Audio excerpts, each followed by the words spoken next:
मैं हनुमंत सिंह जेतावत, सह आचार्य कृषि अर्थशास्त्र, बाबा भगवान दास राजकीय महाविद्यालय चिमनपुरा।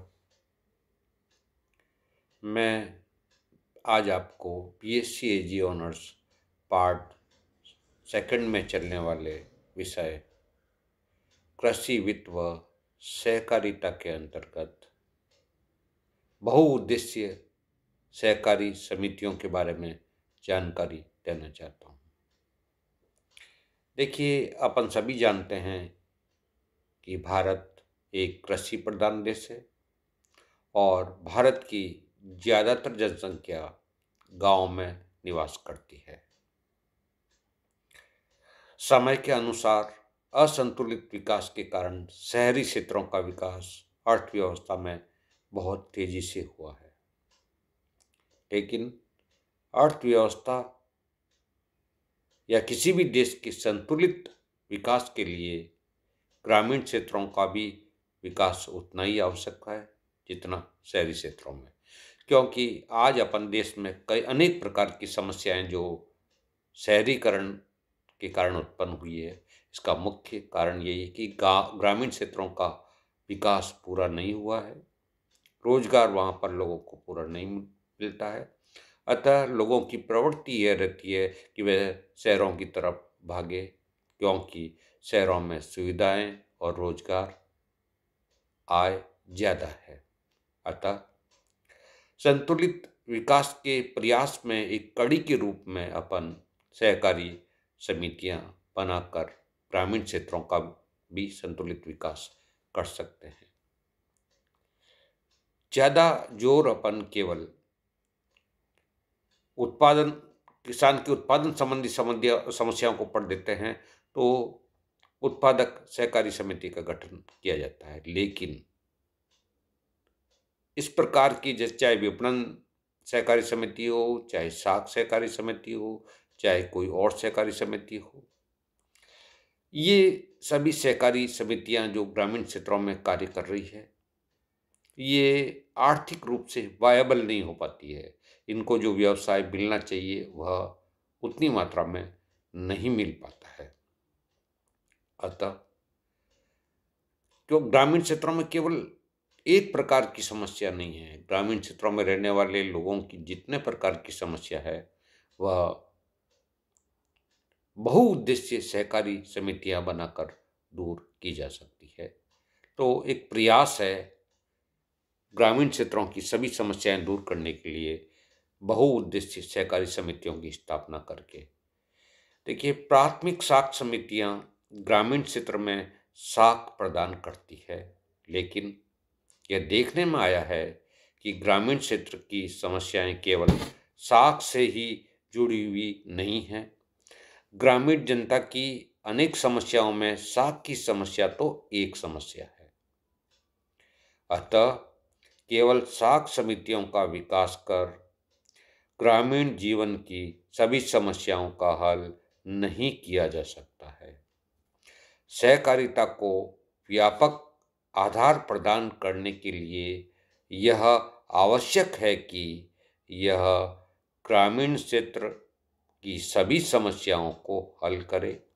इसीलिए प्राथमिक सहकारी साख समितियों के स्थान पर बहुउद्देशीय सहकारी समितियां गठित करने की आवश्यकता अनुभव की गई है, ताकि ये समितियां ग्रामीण जनता, जिनमें किसान, खेतिहर मजदूर, दस्तकारी आदि सभी सम्मिलित किए जाते हैं और उनकी सभी आवश्यकताओं को पूरा करना और गांव के सर्वांगीण विकास में योगदान देने के लिए बहुउद्देशीय सहकारी समितियां बहुत ही आवश्यक है। इस प्रकार बहुउद्देशीय समितियां बहुत से उद्देश्यों की पूर्ति के लिए गठित की गई है।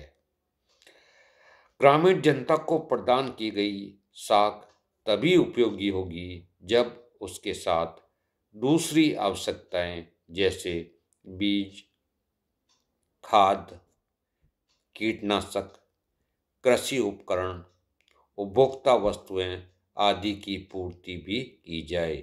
इसके अतिरिक्त उपज के प्रोसेसिंग, विपणन तथा गोदामों की व्यवस्था की भी आवश्यकता होती है।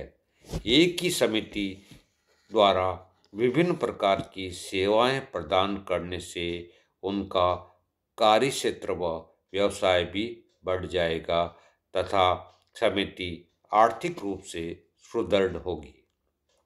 इससे दुर्बल समितियों को भी सुदृढ़ इकाई के रूप में गठित किया जा सकेगा। सहकारी नियोजन समिति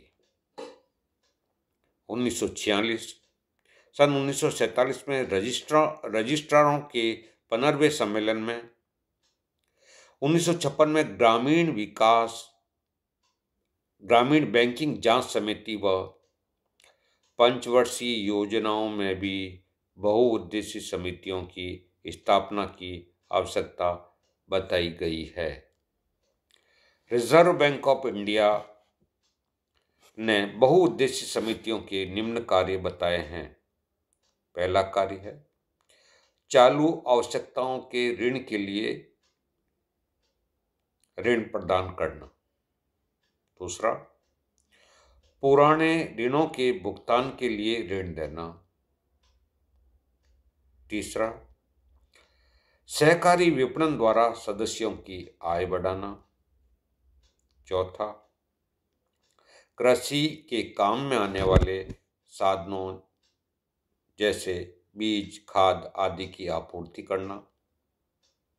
पांचवा, सदस्यों की दैनिक आवश्यकताओं की वस्तुएं उचित मूल्य पर उपलब्ध कराना।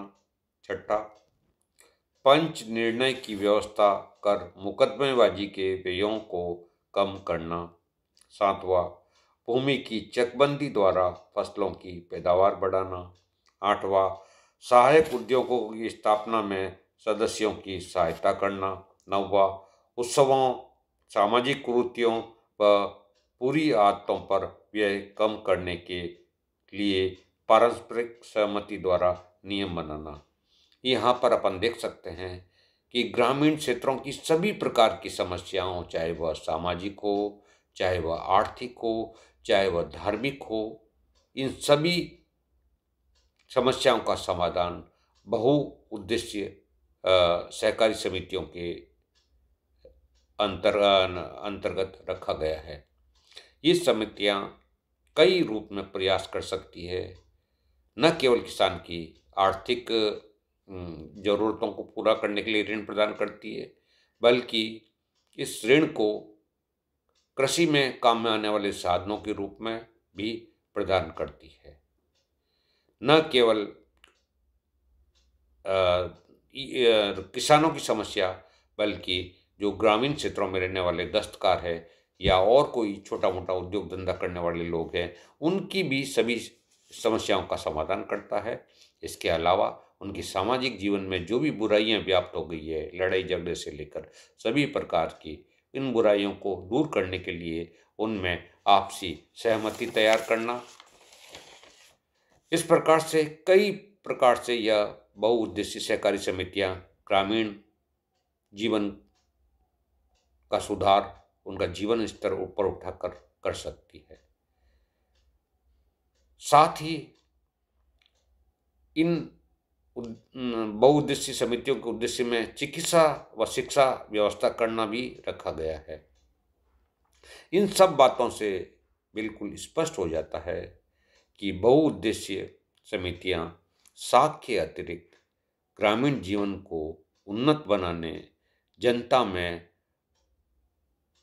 अपव्यय की रोकने, मितव्ययता की आदत विकसित करने, उनकी आय बढ़ाने, उत्पादन में वृद्धि में योगदान देने तथा सामाजिक व धार्मिक प्रथाओं में सुधार करने संबंधी अनेक कार्य करेगी।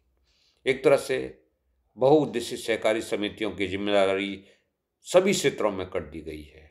ग्रामीण जीवन में वो अपनी समस्याएं खुद दूर कर सके सहकारी संगठन के माध्यम से, और इस सहकारी संगठन के माध्यम से जिसमें ग्रामीण जीवन में रहने वाले सभी प्रकार के लोगों सभी प्रकार के न केवल किसान बल्कि खेतिहर मजदूर, दस्तकार, उनकी सभी समस्याएं, न केवल ऋण संबंधी समस्याएं बल्कि उनको औजारों की आवश्यकता हो, इसके अतिरिक्त उनके उत्पाद का विपणन हो, ये सभी कार्य सहकारी समितियों के अंतर्गत दिए गए हैं। इसके अतिरिक्त ग्रामीण जीवन में जो समस्याएं हैं उनकी, चाहे चिकित्सा के संबंधित हो, चाहे शिक्षा के संबंधित हो, चाहे अन्य धार्मिक कुरीतियां व्याप्त हो क्षेत्र में, चाहे अनेक प्रकार की लड़ाई झगड़े उनके बीच में चल रहे हो, इन सब को सद्भाव के साथ में और आपसी सहमति के साथ में दूर करना भी बहुउद्देशीय सहकारी समितियों के कार्यों के अंतर्गत रखा गया है।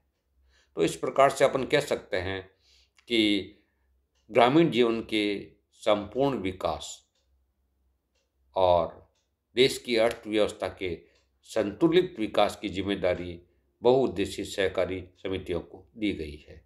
अब बात करते हैं कि कौन बहुउद्देशीय सहकारी समितियों के सदस्य बन सकते हैं, इनका कार्यक्षेत्र व दायित्व क्या रखा गया है, इसकी अगर अपन बात करते हैं तो देखिए, बहुउद्देशीय समितियों की सदस्यता इनके कार्यक्षेत्र में निवास करने वाले सभी व्यक्तियों के लिए खुली होती है। मतलब यही है कि जो क्षेत्र है उसमें रहने वाले सभी निवासी इसके सदस्य बन सकते हैं, किसी प्रकार की इसमें रोक टोक या बाधा नहीं होती है। सहकारी योजना समिति ने भी इस बात का समर्थन किया है, समिति को कम से कम 50 किसी भी समिति में कम से कम 50 सदस्य अवश्य होने चाहिए। इसका कार्यक्षेत्र इतना विस्तृत होना चाहिए कि समिति को पर्याप्त व्यवसाय मिल सके। साथ ही यह भी ध्यान रखना होगा कि कार्यक्षेत्र इतना अधिक विस्तृत न हो कि निरीक्षण व नियंत्रण में कठिनाई उत्पन्न हो जाए। समिति को सभी कार्य एक साथ प्रारंभ नहीं करने चाहिए, बल्कि धीरे धीरे अपने कार्यों का विस्तार करना चाहिए ताकि उसके असफल होने की संभावनाएं कम हो। यह एक सुझाव दिया गया है कि बहुउद्देशीय सहकारी समितियों में बहुत कम सदस्य होंगे तो आर्थिक रूप से ये सजीविका ही नहीं होगी। बहुत लंबा अगर उसका कार्यक्षेत्र रहेगा तो वह प्रबंध और उसका नियंत्रण कभी भी वह नहीं रख पाएगी। अतः इन दोनों बातों को बहुउद्देशीय सहकारी समितियों के द्वारा ग्रामीण क्षेत्रों के विकास में ध्यान रखा जाना बहुत ही आवश्यक है। इस प्रकार अगर अपन दायित्व की बात करें कि जो बहुउद्देशीय सहकारी समितियों का दायित्व किस प्रकार का हो सकता है, इसमें दायित्व दो प्रकार की हो सकते हैं। एक तो सीमित दायित्व होता है, एक असीमित दायित्व होता है। सीमित दायित्व में जो जिम्मेदारी है बहुउद्देशीय सहकारी समिति की वह अंश पूंजी तक सीमित रहती है। असीमित में इसके अलावा भी कोई हानि होती है तो उसकी भरपाई भी यह समिति को करना होता है। इस दृष्टिकोण से यदि अपन दायित्व की दृष्टिकोण से बात करें बहुउद्देशीय सहकारी समितियों के बारे में तो हम कह सकते हैं कि बहुउद्देशीय समितियों में सदस्यों का दायित्व सीमित होना चाहिए। कुछ क्षेत्रों में जहां असीमित दायित्व की समितियां सफलतापूर्वक चल रही है, सदस्यों का दायित्व असीमित रखा जा सकता है। सदस्यों का दायित्व उनके द्वारा क्रय किए गए अंशों की राशि तक या उसके कुछ गुने तक सीमित रखा जा सकता है। इस प्रकार मैंने आपको बहुउद्देशीय सहकारी समितियों के बारे में बताया आज। धन्यवाद।